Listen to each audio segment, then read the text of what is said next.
الحمد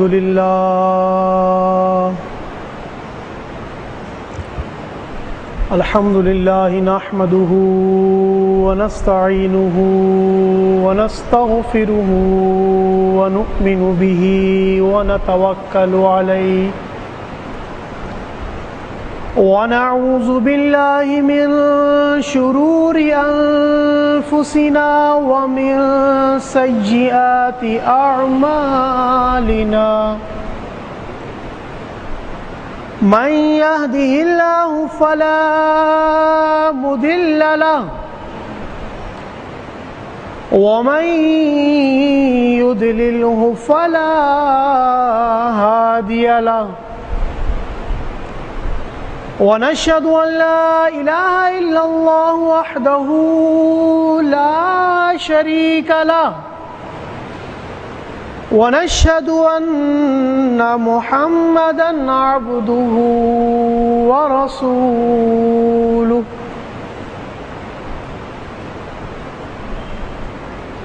وقال تعالى في محكم كتابه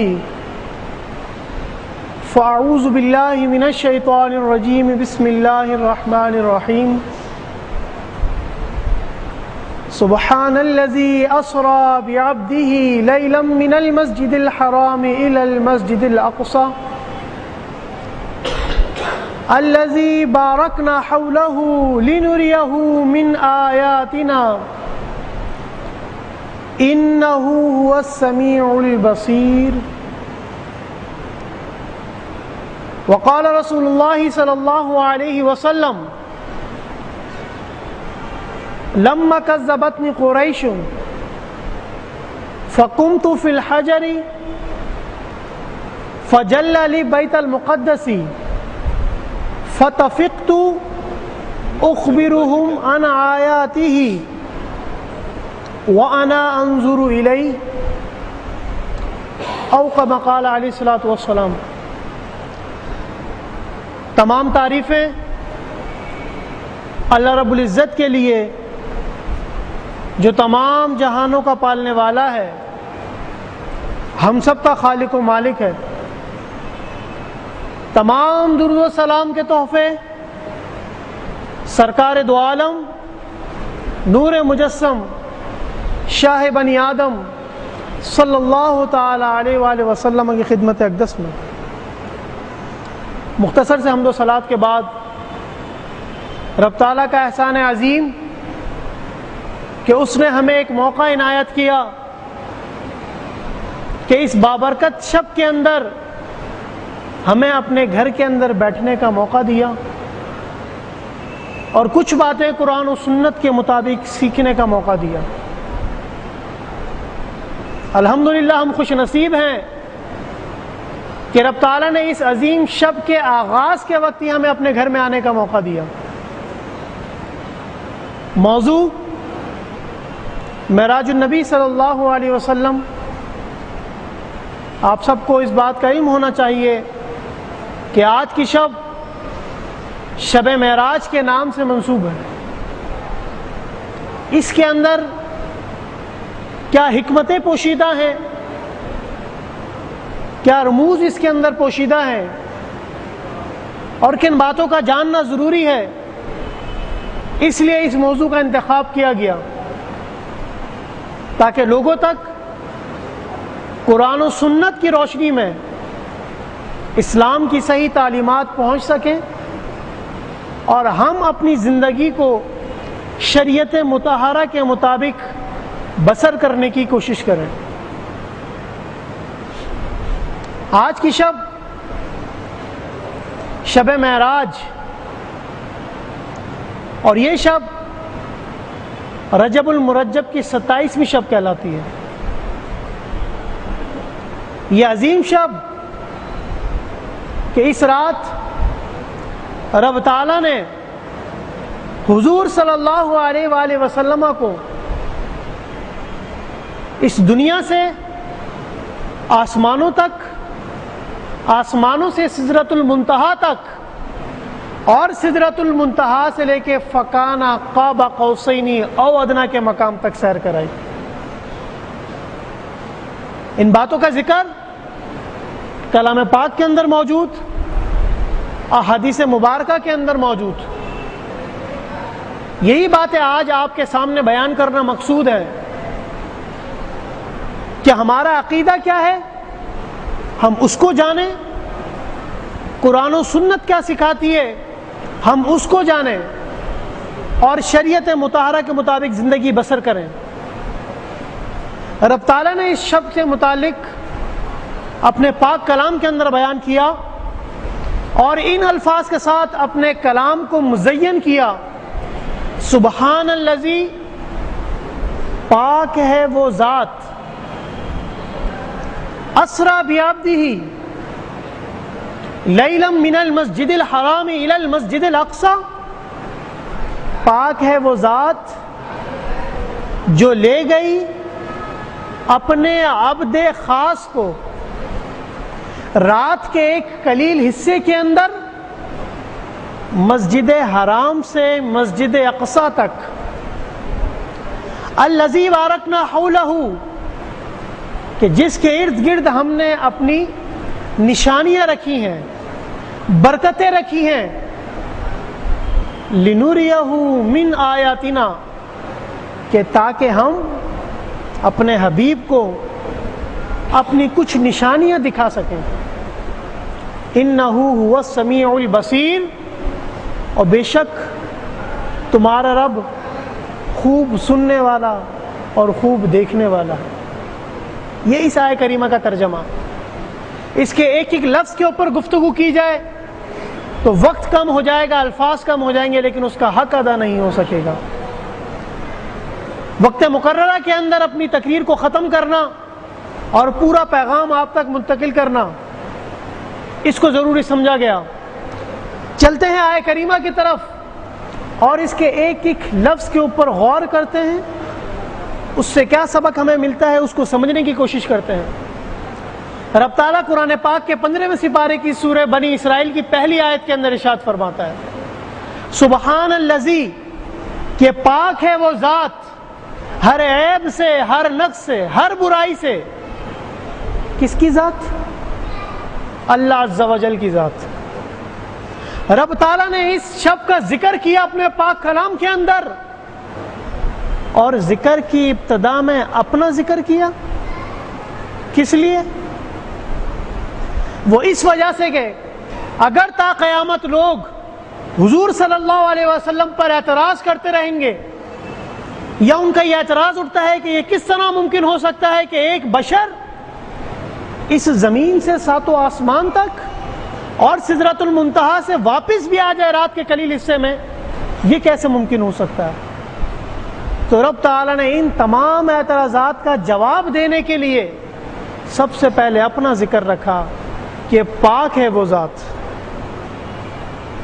پاک ہے وہ ذات۔ اور لفظ سبحان سے متعلق حضرت سیدنا طلحہ رضی اللہ تعالی عنہ نے حضور صلی اللہ علیہ وآلہ وسلم سے پوچھا، یا رسول اللہ صلی اللہ علیہ وسلم، سبحان سے مراد کیا ہے؟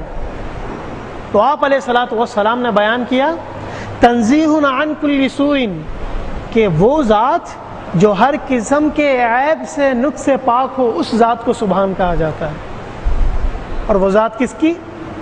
اللہ عز و جل کی ذات۔ بس اس بات کو جان لو، باقی خود بخود سارا واقعہ سمجھ آ جائے گا کہ رب تعالیٰ نے اس بات کا ذکر کیا تو سب سے پہلے اپنا ذکر رکھا کہ پاک ہے وہ ذات جو لے گئی اپنے عبد خاص کو۔ یہاں پر لفظ رب تعالیٰ نے رسول کا استعمال نہیں کیا، عبد کا لفظ استعمال کیا حضور صلی اللہ علیہ وسلم کے لیے۔ اس کے اندر کیا حکمت پوشیدہ؟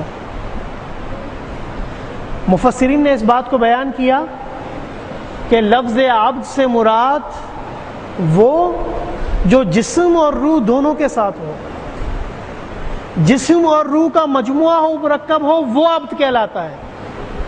تو اس سے بخوبی ہمیں بات سمجھ آ جاتی ہے کہ آپ علیہ الصلوۃ والسلام بشری حالت میں گئے، جسمانی حالت میں گئے، نہ کہ روحانی معراج تھی۔ دو باتیں ہمیں سمجھ آ گئیں۔ اسرا بعبدہ لیلا من المسجد الحرام الی المسجد الاقصی، اور یہ سفر رات کے قلیل حصے میں کرایا گیا مسجد حرام بیت اللہ شریف سے، اور دوسرا مقام مسجد اقصی۔ ان دو مقامات کا انتخاب کرنا کیوں ضروری ہوا؟ یوں تو اتنی بڑی زمین ہے، جہاں سے رب تعالیٰ چاہتا اس سفر معراج کو شروع کرتا، جہاں چاہتا ختم کرتا، لیکن رب تعالیٰ نے ان دو مقامات کا ذکر اپنے پاک کلام میں بیان کیا۔ کیوں؟ اس کی حکمت کیا؟ اس کی سب سے بڑی حکمت یہ کہ یہ دو وہ مقام ہیں جو انبیاء کرام کے بھی قبلے رہ چکے ہیں۔ آپ علیہ الصلوۃ والسلام نے ہجرت مدینہ کے بعد تقریباً 16 یا 17 ماہ تک بیت المقدس کی طرف رخ کر نماز پڑھائی۔ تو یہ بیت المقدس کی عظمت۔ اس کے بعد آپ علیہ الصلوۃ والسلام کے دل کے اندر یہ خواہش پیدا ہوئی کہ بیت اللہ ہمارا قبلہ بن جائے، اور اس بات کا ذکر رب تعالیٰ نے اپنے پاک کلام کے اندر قرآن پاک دوسرا سپارہ سورہ بقرہ کے اندر بیان کیا۔ قد نرى تقلب وجهك في السماء، کہ ہم آپ کے رخ روشن کو بار بار آسمان کی طرف اٹھتا ہوا دیکھتے ہیں۔ حضور صلی اللہ علیہ وسلم نماز پڑھا رہے ہیں، صحابہ کرام رضوان اللہ تعالی علیہم اجمعین آپ کے پیچھے، اور آپ علیہ الصلوۃ والسلام کی خواہش دل کے اندر یہ پیدا ہو رہی ہے کہ کیوں نہ ہمارا رخ بیت اللہ شریف کی طرف پھیر دیا جائے اور وہ ہمارا قبلہ بن جائے۔ یا آپ علیہ الصلوۃ والسلام کے دل کے اندر خواہش پیدا ہو رہی ہے، اور آپ علیہ الصلوۃ والسلام اپنا رخ روشن آسمان کی طرف اٹھا رہے ہیں، اور رب تعالیٰ نے الفاظ کس طرح ترتیب دی اپنی کتاب میں؟ قد نرى تقلب وجهك في السماء، کہ ہم نے آپ کے رخ روشن کو دیکھا کہ بار بار آسمان کی طرف اٹھ رہا ہے۔ تو حکم کیا دیا رب تعالیٰ نے؟ فَلَا نُوَلِّيَنَّكَ قِبْلَةً تَرْضَاهَا، کہ آپ اپنا رخ روشن اس طرف گھما دیں جہاں آپ چاہتے ہیں۔ یہ رب تعالیٰ نے آپ علیہ الصلوۃ والسلام کے بارے میں قرآن پاک میں بیان کیا۔ قبلۃ ترضا، اسی کو قبلہ بنا لیں جس کی خواہش آپ کے دل کے اندر پیدا ہو رہی ہے۔ یہ رب تعالیٰ اپنے حبیب صلی اللہ تعالیٰ علیہ وآلہ وسلم کا ادب سکھا رہا ہے۔ یہ نہیں فرمایا رب تعالیٰ نے کہ تم نماز کے اندر ہو، تم میری عبادت کر رہے ہو اور تمہارے دل کے اندر کوئی اور خیال کس طرح۔ یہ فرمایا کہ جو خیال آیا حبیب اس کو پورا کر لو، ہماری طرف سے اجازت۔ یہ آپ علیہ الصلوۃ والسلام کا ادب سکھایا رب تعالیٰ نے کلام پاک کے اندر۔ یہ حضور صلی اللہ علیہ وسلم کی تعظیم و تکریم رب تعالیٰ نے ہمیں سکھائی کہ ان کے دل کے اندر خیال پیدا ہوا، رب تعالیٰ نے وحی نازل فرمائی، جبریل علیہ السلام کو بھیجا اور فرمایا کہ فَلَا نُوَلِّيَنَّكَ قِبْلَةً تَرْضَاهَا، جہاں آپ کا دل کرتا ہے اس کو اپنا قبلہ بنا لیں، وہی رب تعالیٰ نے پسند فرمایا۔ تو رب تعالیٰ نے مسجد حرام سے مسجد اقصی تک یہ دو ایسے عظیم مقام اس وقت قرۂ ارض پر موجود تھے کہ ان سے زیادہ عظمت اور شرف والا کوئی مقام اس وقت قرۂ ارض پر موجود نہیں تھا۔ چونکہ معراج ہجرت سے قبل ہوئی اور ہجرت کے بعد مسجد نبوی تعمیر ہوئی، تو اس کی فضیلت احادیث مبارکہ کے اندر آئی۔ اس لیے یہ دو مقام قرۂ ارض پر سب سے زیادہ عظمت والے تھے۔ رب تعالیٰ نے ان دونوں مقام کا انتخاب فرمایا اور آپ علیہ الصلوۃ والسلام کو مسجد حرام سے مسجد اقصی تک کا سفر کرایا، اور مسجد اقصی تک لے گئے۔ پھر الذی بارکنا حولہ لنریہ، اور بتایا کہ مسجد اقصی لے جانے کا مقصد وہ ایسا عظیم مقام ہے کہ جس کے ارد گرد ہم نے برکتیں رکھی ہیں۔ وہاں برکتوں سے مراد کیا؟ مفسرین نے اس نقطے کو بھی بیان کیا کہ وہاں برکت سے مراد یہ کہ وہ ایسا مقام ہے جہاں پر سب سے زیادہ انبیاء کرام علیہم الصلوۃ والتسلیم کو مبعوث کیا گیا، ان کو بھیجا گیا، اور ان کی قبور وہاں پر ہے، ان کے گھر وہاں پر تھے، ان کی قبور وہاں پر ہے۔ رب تعالیٰ نے اس کے ارد گرد برکتیں رکھی۔ اس کے بعد آگے رب تعالیٰ فرماتا ہے لِنُرِيَهُ مِنْ آیَاتِنَا، تاکہ انہیں ہم اپنی کچھ نشانیوں کا مشاہدہ کرائیں۔ اب وہ نشانیاں کیا؟ وہ مسجد اقصی سے لامکان تک کا جو سفر ہے وہ نشانیاں ہیں۔ یہ ساری بات رب تعالیٰ نے اپنے پاک کلام کے اندر قرآن پاک 15واں سپارہ سورہ بنی اسرائیل کی پہلی آیت میں بیان کر دی۔ اور جب سفر معراج شروع ہوا اس وقت حضور صلی اللہ علیہ وسلم مقام حتیم میں آرام فرما رہے تھے۔ سیدنا جبریل علیہ نبینا علیہ الصلوۃ والسلام فرشتوں کا ایک لشکر لے کر آپ علیہ الصلوۃ والسلام کی بارگاہ کے اندر حاضر ہوتے ہیں اور آپ کو اٹھا کر فرماتے ہیں کہ آپ کو آپ کے رب نے یاد کیا ہے۔ اس کی وجہ کیا تھی کہ سفر معراج آپ علیہ الصلوۃ والسلام کو کرایا گیا؟ ایک بات کا جاننا ضروری ہے تاکہ ہر بات ہمارے دل اور دماغ کے اندر صحیح طریقے سے واضح ہو جائے۔ اس کے بارے میں بیان کیا جاتا ہے کہ حضور صلی اللہ علیہ وسلم سفر معراج سے قبل بہت غمگین تھے، پریشانی کے عالم میں تھے۔ وہ کیا پریشانی تھی؟ کیونکہ حضرت ابو طالب کا انتقال ہوا اور اسی کے بعد ام المومنین سیدۃ الکبریٰ خدیجۃ الکبریٰ رضی اللہ تعالی عنہ کا وصال ہوا۔ ان دونوں کا انتقال قریب قریب ہوا تو آپ علیہ الصلوۃ والسلام کو اس کا بہت غم تھا۔ وہ بہت غمگین ہو گئے تھے کہ یہ دونوں ہستیاں جو آپ کے ساتھ ہر چیز کے اندر کار فرما تھیں، اماں خدیجۃ الکبریٰ رضی اللہ تعالی عنہا، یہ امہات المومنین میں سے اور سب سے پہلی زوجہ آپ علیہ الصلوۃ والسلام کی، یہ وہ ہستی ہے کہ جب آپ علیہ الصلوۃ والسلام کے اوپر وحی کا نزول ہوا تو وہ سب سے پہلے جس کے پاس گئے تھے وہ اماں سیدہ خدیجۃ الکبریٰ رضی اللہ تعالی عنہا تھیں، اور انہوں نے ہی آپ کو دلاسا دیا۔ یہ وہ ہستی ہیں کہ حضور صلی اللہ علیہ وآلہ وسلم کی ساری اولاد ان کے بطن مبارک سے سوائے ایک بیٹے کے جو ماریہ قبطیہ رضی اللہ تعالی عنہ کے بطن مبارک سے پیدا ہوئی۔ آپ علیہ الصلوۃ والسلام کو ان سے بے پناہ محبت تھی اور وہ حضور صلی اللہ علیہ وسلم کا بے پناہ ادب اور احترام کیا کرتے، کیونکہ وحی کا نزول ان کے سامنے ہوا، وحی کی ابتدا ان کے سامنے ہوئی۔ تو ان دونوں شخصیت کا انتقال ہوا، آپ علیہ الصلوۃ والسلام بہت غم کے اندر تھے، تو رب تعالیٰ نے آپ علیہ الصلوۃ والسلام کو سفر معراج پر بلوایا تاکہ ان کا غم ہلکا ہو اور ہم اپنی نشانیاں اپنے حبیب صلی اللہ علیہ وسلم کو دکھا سکیں۔ یہ سفر معراج مسجد حرام سے شروع ہوتا ہے اور آپ علیہ الصلوۃ والسلام کو سیدنا جبریل علیہ الصلوۃ والسلام لینے آتے ہیں فرشتوں کے ساتھ، اور اس وقت آپ علیہ الصلوۃ والسلام کو کس سواری کے لیے لے کر آئے؟ وہ سواری براق کہلاتی ہے، اور براق لفظ برق سے مشتق ہے، اور برق کسے کہتے ہیں؟ عربی میں برق بجلی کو کہتے ہیں، روشنی کو کہتے ہیں، اس لیے اس کو براق کہا گیا۔ اب روشنی کا اس سے کیا تعلق، یہ سمجھنا بھی ضروری۔ آپ کو پتہ ہے کہ سب سے تیز رفتار روشنی کی ہے، 1,86,000 میل فی سیکنڈ یہ سفر طے کرتی ہے روشنی۔ روشنی سفر طے کرتی ہے، اور جو جانور لایا گیا وہ براق جو لفظ برق سے مشتق۔ آپ علیہ الصلوۃ والسلام نے اس کی خوبی صحابہ کرام رضوان اللہ تعالی علیہم اجمعین کے سامنے بیان کی کہ وہ سواری ایسی تھی، یدع حافرہ عند منتہا طرفہ، کہ وہ ایسی سواری تھی کہ جہاں اس کی نگاہ ختم ہوتی تھی وہاں پر وہ اپنا قدم رکھتی تھی۔ یہ وہ سواری تھی، کوئی عام سواری نہیں تھی۔ حضور صلی اللہ علیہ وسلم کو اس براق کے اوپر سوار کیا گیا اور پھر مسجد حرام سے مسجد اقصیٰ تک لے جایا گیا۔ جب آپ علیہ الصلوۃ والسلام مسجد اقصیٰ کی طرف جا رہے تھے تو وہ کیا دیکھتے ہیں؟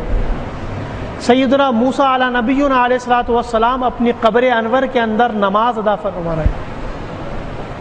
آپ علیہ الصلوۃ والسلام نے صحابہ سے فرمایا، مررت بموسیٰ وهو قائم يصلي في قبره، میرا گزر اس رات موسیٰ کے پاس سے ہوا اور موسیٰ اپنی قبر کے اندر نماز ادا کر رہے تھے۔ اس سے کیا بات سمجھ آتی ہے؟ اس سے یہ بات سمجھ آتی ہے کہ انبیاء کرام علیہم الصلاۃ والتسلیم اپنی قبور انور کے اندر زندہ ہیں، ان کے اجسام صحیح سلامت ہیں، ان کے جسم کو مٹی نہیں کھائے گی، کیونکہ رب تعالیٰ نے یہ فضیلت انبیاء کرام علیہم الصلاۃ والتسلیم کو دی ہے کہ مٹی ان کے اجسام کو نہیں کھائے گی، ان کے جسم کو نہیں کھائے گی۔ وہ صحیح حالت کے اندر تھے۔ آپ علیہ الصلوۃ والسلام نے بیان کیا کہ وہ اپنی قبر کے اندر کھڑے ہو کے نماز پڑھ رہے تھے۔ آپ علیہ الصلوۃ والسلام بیت المقدس پہنچتے ہیں، مسجد اقصیٰ، اور وہاں پر تمام انبیاء کرام علیہم الصلوۃ والتسلیم آپ کے پیچھے، ان کے پیچھے فرشتے، اور آپ علیہ الصلوۃ والسلام وہاں پر سب کی امامت کرتے ہیں، اور اس شب آپ علیہ الصلوۃ والسلام کے سر اقدس پر امام الانبیاء کا تاج رکھا گیا کہ آپ نے تمام انبیاء و مرسلین کو اپنے پیچھے نماز پڑھائی اور سب ان کے پیچھے موجود، اور مسجد اقصیٰ کے اندر آپ علیہ الصلوۃ والسلام نے امامت فرمائی۔ یہاں تک تو وہ بات جو کلام پاک نے بیان کی سورہ بنی اسرائیل کی پہلی آیت کے اندر۔ اب اس سے آگے لِنُرِيَهُ مِنْ آیَاتِنَا کی تفسیر شروع ہوتی ہے، جو آپ علیہ الصلوۃ والسلام نے حدیث مبارکہ کے اندر بیان کی، اور اس حدیث کے راوی سیدنا انس بن مالک رضی اللہ تعالی عنہ ہیں، بڑے جلیل القدر صحابی، اور یہ حدیث ترمذی شریف کے اندر بھی، بخاری شریف کے اندر بھی طویل حدیث ہے، پورا واقعہ معراج آپ علیہ الصلوۃ والسلام نے اس حدیث میں بیان کیا۔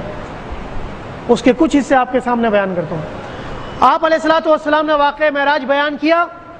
آپ نے بیان کیا کہ جب میں نماز سے فارغ ہو گیا تو پھر مجھے آسمانوں کی طرف لے جایا گیا، اور سیدنا جبریل علیہ نبی علیہ الصلوۃ والسلام فرشتوں کے لشکر کے ساتھ میں براق کے اوپر سوار، اور پھر مجھے آسمانوں کی طرف لے جایا گیا۔ خواجہ نظام الدین اولیاء دہلوی علیہ رحمٰ نے سفر معراج کو 3 حصوں کے اندر منقسم کیا، 3 طبقات کے اندر تقسیم کی۔ پہلا اسراء، انہوں نے بتایا اسراء جو مسجد حرام سے مسجد اقصیٰ تک کا سفر، اس کے بعد معراج جو مسجد اقصیٰ سے لے کر سدرۃ المنتہا تک، اس کے بعد اعراج جو سدرۃ المنتہا سے لے کر فکانہ قاب قوسین او ادنیٰ کے مقام تک۔ ان 3 حصوں میں اس پورے سفر کو انہوں نے منقسم کیا۔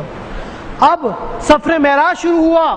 آپ علیہ الصلوۃ والسلام نے بیان کیا کہ میں جبریل کے ساتھ سفر معراج پر مسجد اقصیٰ کے اندر امامت کرانے کے بعد جب میں فارغ ہوا تو پھر میں آسمان کی طرف لے جایا گیا۔ سیدنا جبریل علیہ نبی علیہ الصلوۃ والسلام نے پہلے آسمان کے دروازے پر دستک دی۔ وہاں کے دربان نے پوچھا کون؟ فرمایا جبریل۔ پوچھا آپ کے ساتھ کوئی ہے؟ فرمایا معی محمد صلی اللہ علیہ وسلم۔ فرمایا میرے ساتھ محمد صلی اللہ علیہ وسلم ہے۔ فرشتوں نے پوچھا ان کو بلایا گیا ہے؟ فرمایا ہاں، ان کو ان کے رب نے یاد کیا۔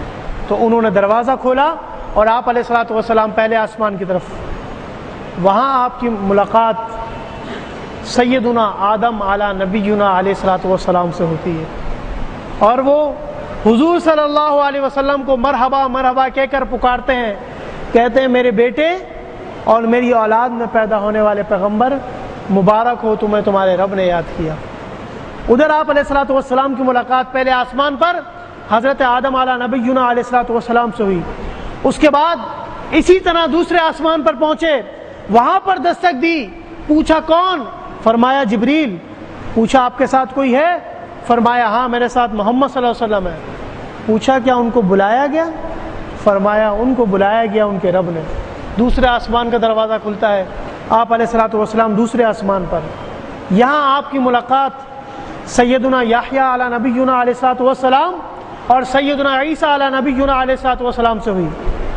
اسی طرح تیسرے آسمان پر آپ علیہ الصلوۃ والسلام تشریف لے جاتے ہیں، وہاں پر آپ کی ملاقات سیدنا یوسف علی نبینا علیہ الصلوۃ والسلام سے ہوتی ہے۔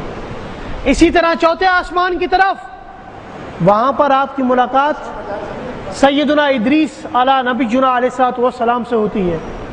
اس کے بعد آپ 5ویں آسمان کی طرف جاتے ہیں، تو 5ویں آسمان پر آپ کی ملاقات سیدنا ہارون علی نبینا علیہ الصلوۃ والسلام سے ہوئی۔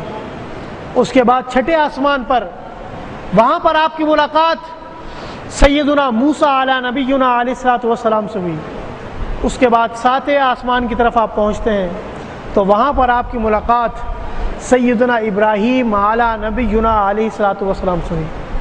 ان تمام باتوں کا ذکر حدیث کے اندر موجود، جو بخاری شریف کے اندر، ترمذی شریف کے اندر موجود، مشکات شریف کے اندر یہ حدیث موجود، کتاب المعراج کے اندر معراج کا بیان ہے، اس کے اندر پہلی حدیث یہی موجود، طویل حدیث یہ موجود۔ یہ حدیث مشکات شریف مترجم 3ری جلد کے اندر معراج کے بیان کے اندر پہلی حدیث یہی، تاکہ آپ لوگوں کو اس بات کی تسلی رہے جو کچھ بیان ہو رہا ہے وہ ریفرنس کے ساتھ بیان ہو رہا ہے، تاکہ دل کے اندر کوئی خلش باقی نہ رہے کہ کوئی ایسی بات بیان کر دی گئی جو واقعے کی شکل میں ہو، اس کا ریفرنس نہ دیا گیا ہو۔ یہ حدیث موجود مشکات شریف کے اندر۔ آپ علیہ الصلوۃ والسلام نے ان انبیاء کرام علیہم الصلوۃ والتسلیم کے اسماء بیان کیے اور بتایا میں نے ان سب سے ملاقات کی، اور اس شب مجھے رب تعالیٰ نے جہنم دکھائی، رب تعالیٰ نے مجھے جنت دکھائی۔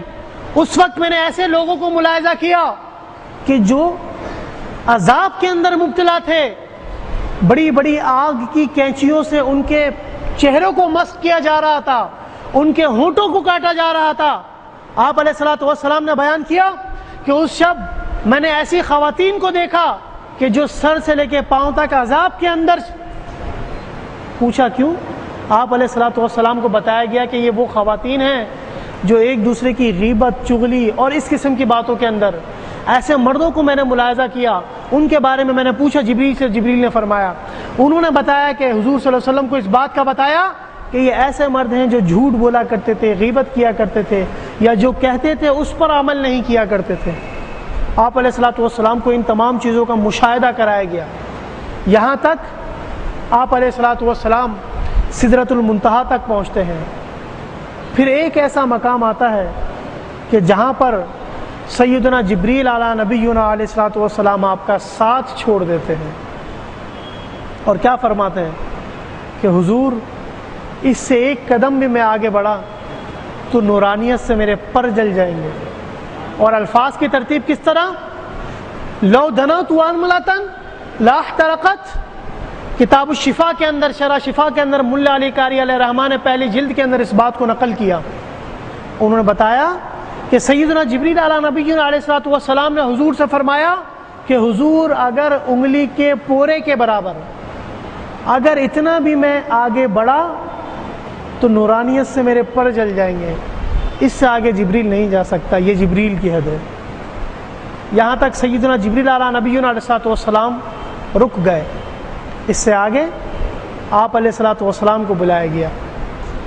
جو رب تعالیٰ کے سب سے قریب فرشتہ، جو رب تعالیٰ سے وحی لے کر، رب کا پیغام لے کر انبیاء کرام علیہم الصلوۃ والتسلیم کی طرف آتے ہیں، وہ سیدنا جبریل علیہ نبینا علیہ الصلوۃ والسلام ہے۔ ایک مقام پر آ کر وہ بھی رک گئے، آپ علیہ الصلوۃ والسلام اس سے بھی آگے گئے، سدرۃ المنتہا سے بھی آگے آپ علیہ الصلوۃ والسلام گئے۔ کیوں؟ کہ رب تعالیٰ کو اپنی نشانیاں دکھانی تھیں۔ تو کچھ نشانیاں تو اس صورت میں دکھا دیں کہ ایک تو سیدنا موسیٰ علیہ نبینا علیہ الصلوۃ والسلام قبر انور کے اندر نماز پڑھ لیں، اس کے بعد جب مسجد اقصیٰ پہنچتے ہیں تو حضور کے پیچھے نماز پڑھ لیں، جب چھٹے آسمان پر پہنچتے ہیں تو وہاں وہ ان کو مرحبا کہنے کے لیے کھڑے ہوئے۔ یہ بھی نشانیوں میں سے ایک نشانی۔ جنت کا مشاہدہ کرایا گیا، یہ بھی نشانی۔ جہنم دکھائی گئی، یہ بھی نشانی۔ رب تعالیٰ نے اپنی بے شمار نعمتیں، رحمتیں، برکتیں دکھائیں، بے شمار نشانیاں دکھائیں۔ یہ سب حضور علیہ الصلوۃ والسلام پر رب تعالیٰ کا خاص فضل و احسان۔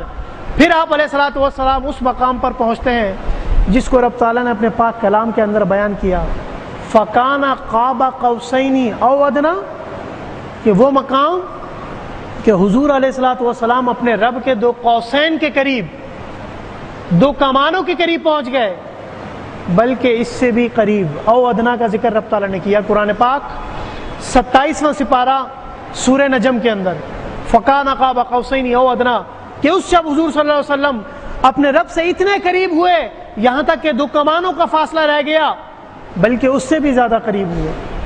پھر رب تعالیٰ نے اپنے حبیب صلی اللہ علیہ وسلم کو جو پیغام دینا تھا وہ دیا۔ اس شب رب تعالیٰ نے ایک عظیم تحفہ حضور صلی اللہ علیہ وسلم کو دیا۔ وہ تحفہ کیا تھا؟ نماز کا تحفہ۔ نماز جیسی عظیم عبادت رب تعالیٰ نے حضور صلی اللہ علیہ وسلم کو اس رات عطا کی، اور 50 نمازیں عطا کی اس امت کے لیے، ہم سب کے لیے، مسلمانوں کے لیے۔ 50 نمازوں کا تحفہ حضور صلی اللہ علیہ وسلم کو رب تعالیٰ نے شب معراج پہ دیا۔ یہ دیکھیں نماز کتنا عظیم تحفہ ہے کہ جب روزے کی فرضیت کا حکم آتا ہے تو حکم دیا جاتا ہے زمین پر، زکوٰۃ کی فرضیت کا حکم زمین پر دیا جاتا ہے، حج کی فرضیت کا حکم زمین پر دیا جاتا ہے، لیکن نماز جب دی جاتی ہے تو عرش معلیٰ پر بلا کر دی جاتی ہے۔ یہ کتنی عظیم عبادت ہے۔ حضور صلی اللہ علیہ وسلم کو 50 نمازوں کا تحفہ دیا گیا۔ آپ علیہ الصلوۃ والسلام رب کی بارگاہ سے لوٹے تو ملاقات کس سے ہوئی؟ سیدنا موسیٰ علیہ نبینا علیہ الصلوۃ والسلام سے۔ پوچھا آپ کے رب نے آپ کو کیا عطا کیا؟ فرمایا میرے رب نے مجھے 50 نمازوں کا تحفہ دیا ہے۔ تو موسیٰ علیہ نبینا علیہ الصلوۃ والسلام نے فرمایا ارجع الی ربک واسألہ تخفیف، اپنے رب کی طرف لوٹ جائیں اور اس سے کچھ تخفیف مانگیں، اپنے رب کی بارگاہ کے اندر عرض کریں کہ یا رب یہ زیادہ ہے، کچھ کم کر دے۔ وہ رب کی طرف لوٹتے ہیں، رب تعالیٰ نے 10 نمازیں کم کر دی۔ پھر وہ واپس آتے ہیں، پھر پوچھا کتنی رہ گئی، فرمایا 10 کم کر دی۔ کہا ارجع الی ربک واسألہ تخفیف، دوبارہ اپنے رب کی طرف لوٹ جائیں اور اس کی بارگاہ میں عرض کریں یا رب یہ کچھ زیادہ ہے، کچھ کم کر دیں۔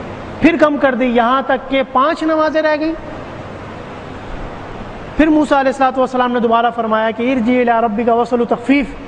آپ علیہ الصلوۃ والسلام نے فرمایا مجھے اپنے رب کی بارگاہ میں بار بار جانے سے حیا آتی ہے، اور وہ 5 نمازوں کا تحفہ لے کر وہ زمین پر آئے۔ اور یہ نماز جیسی عظیم عبادت عرش معلیٰ پر دی گئی، شب معراج کے وقت دی گئی۔ آپ علیہ الصلوۃ والسلام واپسی کی طرف ہیں۔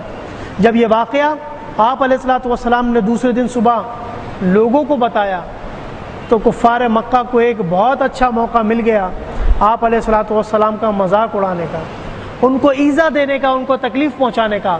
آپ علیہ الصلوۃ والسلام نے بیان کیا کہ میں رات کے قلیل حصے کے اندر مسجد حرام سے مسجد اقصیٰ اور مسجد اقصیٰ سے سدرۃ المنتہا، سدرۃ المنتہا سے قاب قوسین کے مقام تک اپنے رب کے پاس پہنچا اور وہاں سے نماز کا تحفہ لے کر اسی رات واپس آ گیا۔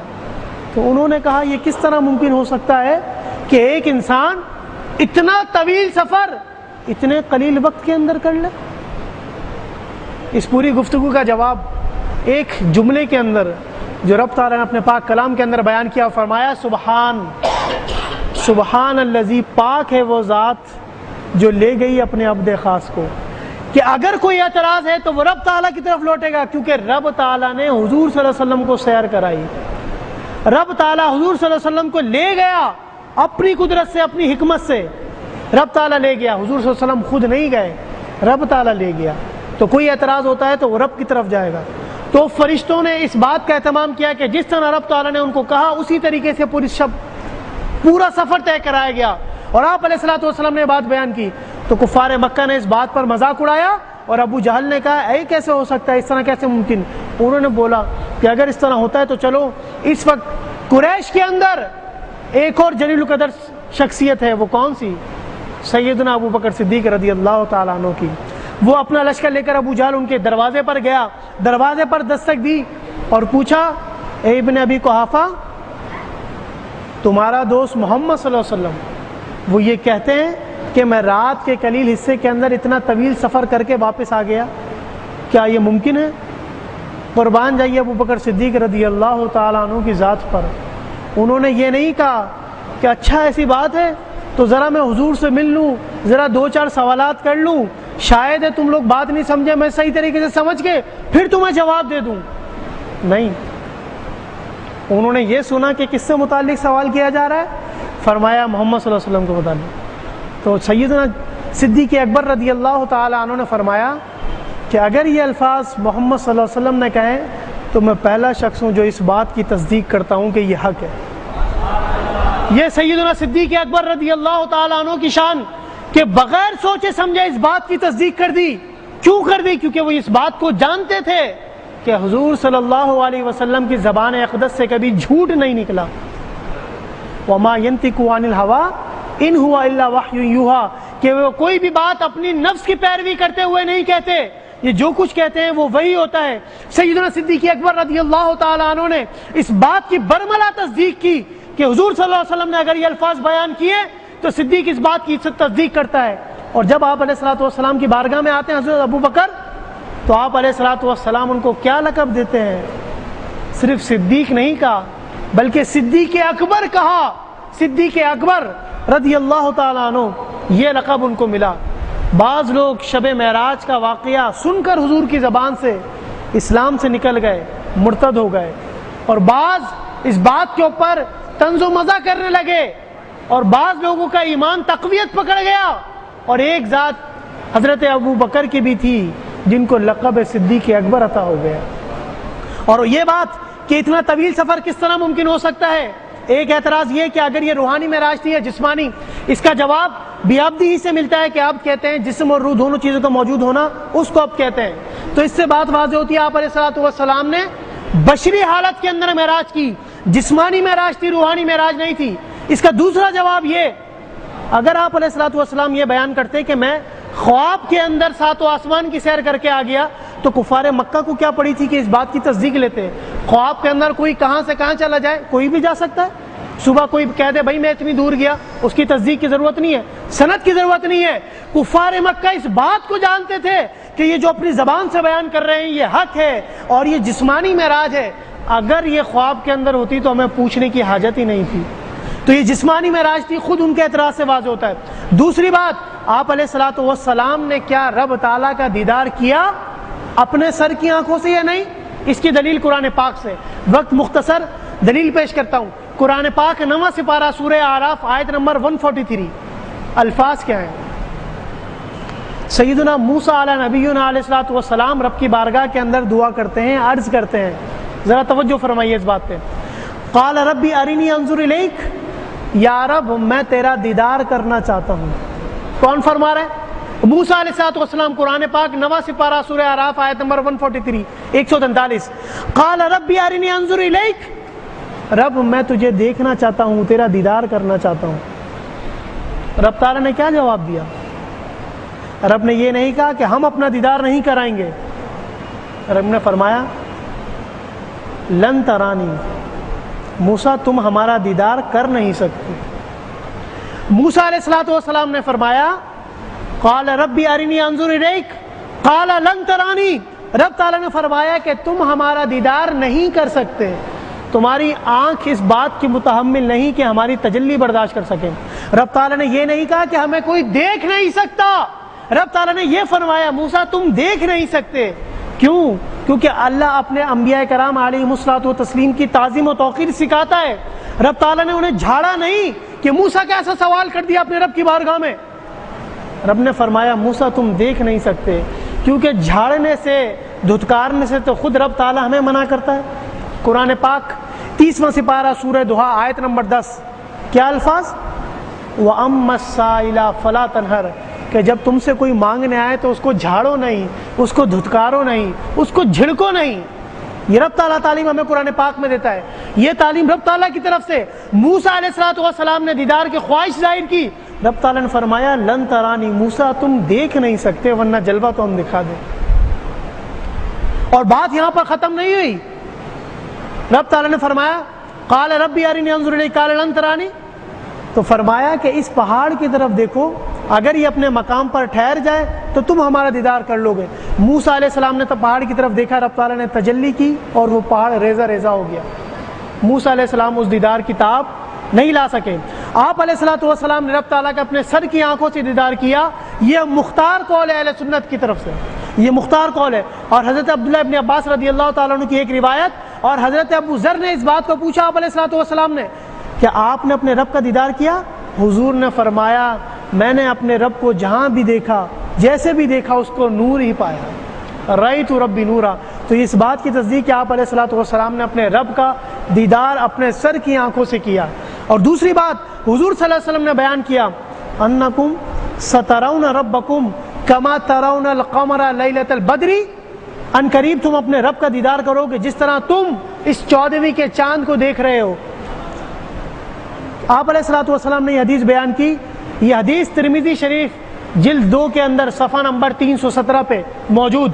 کیا بیان کیا کہ تم اپنے رب کا دیدار کرو گے، کل بروز قیامت رب تعالیٰ اپنا دیدار اپنے نیک بندوں کو کرائے گا۔ اور یہ سب سے بڑی نشانی کس کے لیے، سب سے بڑی نعمت نمازیوں کے لیے کہ کل بروز قیامت وہ رب تعالیٰ کا دیدار کریں گے۔ کل نمازی رب تعالیٰ کا دیدار کریں گے بروز قیامت۔ رب تعالیٰ نے یہ شرف حضور صلی اللہ علیہ وسلم کو زندگی کے اندر دے دیا کہ ان کو دیدار اسی وقت کرا دیا، شب معراج میں کرا دیا۔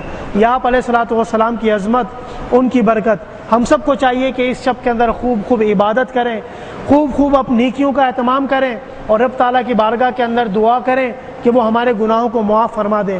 وآخر دعوانا ان الحمد للہ رب العالمین۔